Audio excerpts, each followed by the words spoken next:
Nous allons maintenant donner une propriété chimique des alcools permettant de justifier leur utilisation dans l'incinération des ordures médicales.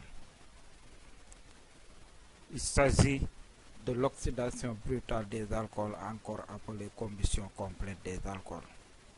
Nous allons commencer par une expérience.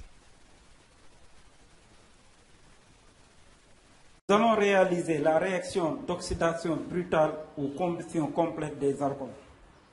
Pour cela, nous aurons besoin d'un alcool. Nous allons utiliser l'éthanol, des allumettes et un verre de montre. Versons une petite quantité d'alcool dans notre verre de montre.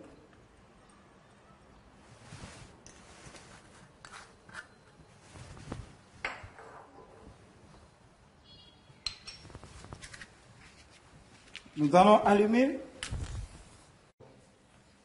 Donc, nous avons ici une flamme bleue enveloppée d'un peu de couleur jaune.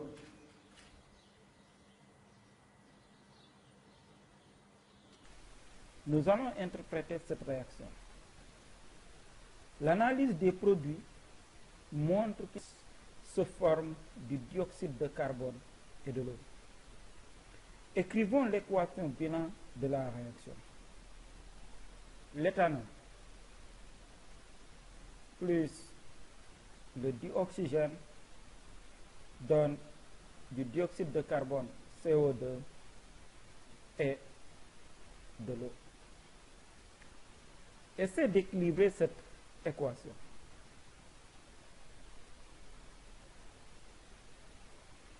Nous voyons qu'il y a 2 atomes de carbone dans l'éthanol. La molécule de CO2 ayant un seul atome de carbone, il faudra multiplier par 2. Pour l'hydrogène, nous avons 3, 4, 5, 6, alors qu'ici on n'en a que 2. Pour obtenir 6, il faut multiplier cette molécule par 3, ce qui donne 3H2O. Pour l'oxygène maintenant, nous avons 2 fois 2, 4, plus 3, ça fait 7. 7 moins 1, l'oxygène qui est là, ça fait 6. Donc pour avoir ici 6, il faut multiplier par 3. Et nous voyons ainsi que l'équation est équilibrée. Nous allons maintenant généraliser. Généralisation. Nous savons que la formule générale brute des alcools, c'est CnH2n plus 2O. Dans le dioxygène, si la combustion est complète, ça donne du CO2 et de l'eau. Là aussi, essayez d'équilibrer cette équation. Pour le carbone, nous avons N atomes de carbone, donc on multiplie la molécule de CO2 par N. Pour l'hydrogène, nous avons ici 2N plus 2. Alors que là, on en a 2, il faut multiplier alors par N plus 1 la molécule d'eau. Ce qui fait que pour les oxygènes, nous avons 2N plus N plus 1, ce qui donne 3N plus 1. Le 1 étant cet oxygène-là, il reste alors 3N. Alors il faut multiplier O2 par 3N sur 2.